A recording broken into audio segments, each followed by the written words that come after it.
This is the Afternoon Buzz Rewind Podcast. I'm your host, Johnny Thrash. Join me for the Afternoon Buzz weekdays from 2 to 7, only on Real Rock Radio, 106.3 The Buzz. What's your rewind?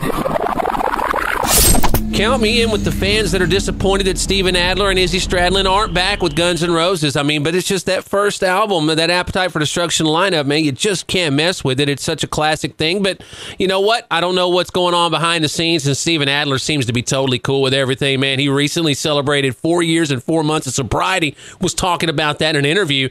And he said actually, like, after the 9th month of not drinking, his whole life did a 180. You know, he said everything changed. He became happy again, loves life again, enjoys the sunsets, the sunrise. It's beautiful.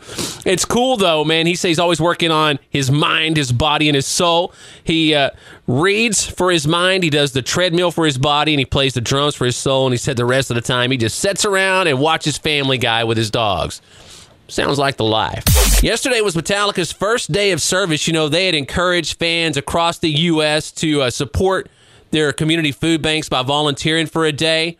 Well, Lars, for the occasion, he presented the San Francisco Marin Food Bank with a check for $5,000, and while he was there, he sorted fruit that was going to be distributed by the bank. Well, you know, he was there while the cameras were rolling anyway, but hey, it's the thought that counts. Another Nonsense Minute, brought to you by 106.3 The Buzz. That smell. It is so familiar. Whoa, what is that you're wearing? Dutch oven. The perfume. I think you might be my soulmate. Dutch oven. Eau de toilette. Your perfume. It's so... I just got pink eye. Dutch oven. When you want to force someone to smell you. I find myself oddly attracted to you. The fragrance that men know. Dutch oven. For her. Keep your lover under the covers. Buzzhead, this is pretty much the opposite of the Immaculate Conception.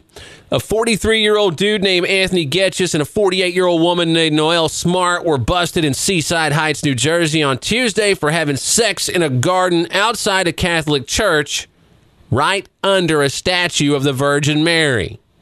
A priest spotted them and called the cops, and when they got there, Anthony and Noelle were still in the middle of getting it on. Well, they were charged with lewdness and probably hell.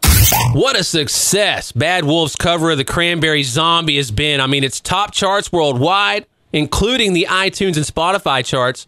The video has gained over 100 million views, and the song has been certified gold, which makes for a pretty fat payday. And all proceeds of their version of the tune go to Dolores O'Riordan's For Children. Another Nonsense Minute, brought to you by 106.3 The Buzz. I'm searching everywhere, but I can't find what I need. Try Craig's Fist. I want a little bit of rough loving. Try Craig's Fist. I'm looking for a twink. I'm looking for a bear. Rawr. Craig's Fist has everything you need. I need a spank technician. Ooh. Offering alternative goods and services from all over your city. From the creators of the site Mormon Grindr. Thanks, Craig's Fist. Thanks, Craig's Fist. Shut up! Craig's Fist doesn't actually exist, so stop looking. Not affiliated with Craigslist.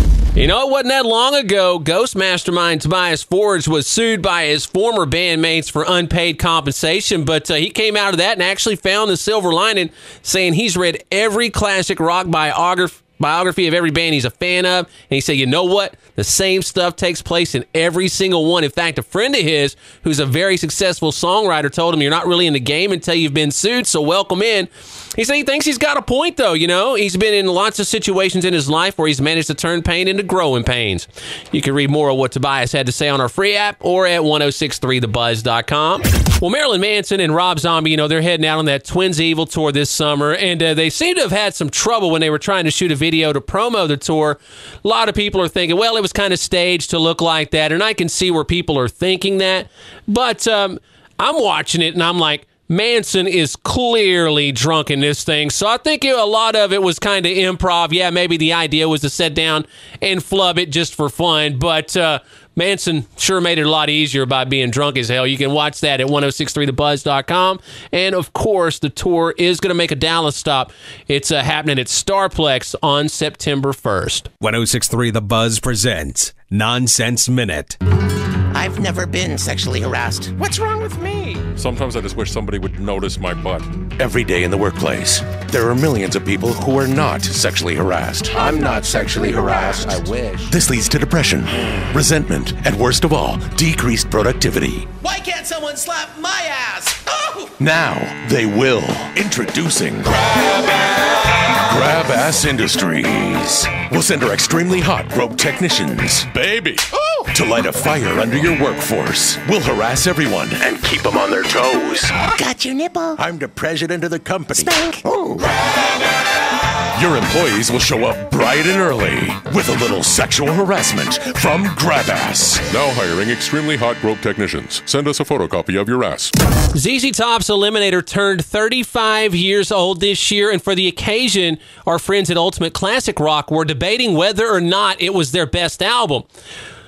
4 of the 5 writers apparently just have very different tastes than me. At least one of them was like, no way.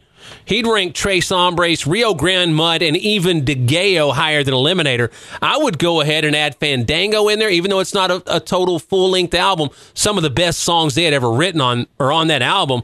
And I personally, not to go total hipster, I've always been a big fan of Tejas. I realized it was kind of considered a failure for the band, but it followed Tres Hombres, so it's kind of hard to follow that up. So to me, Eliminator isn't even in the discussion when it comes to the best ZZ Top album. Yeah, it's sold a lot, but I'll take the earlier stuff any day.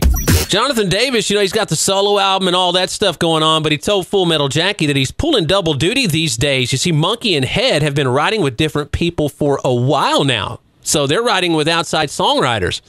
Well, they're going to get together in L.A. in a studio. They're going to start writing some songs together for a week, and they're going to keep writing while he goes out on tour. And when he gets back from that solo tour, he's going to jump right back in and write some more with them, and then they'll start working on the record probably late this year. But the outside songwriter thing, I'm not sure whether or not we should be concerned about that, because that typically means they're going to go in a more commercial direction.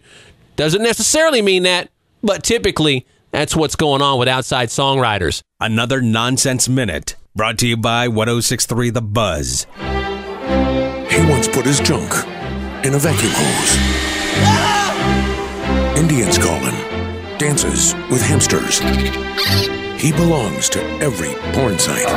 He is the horniest man in the world. I don't always watch porn, but when I do, it's Tres X.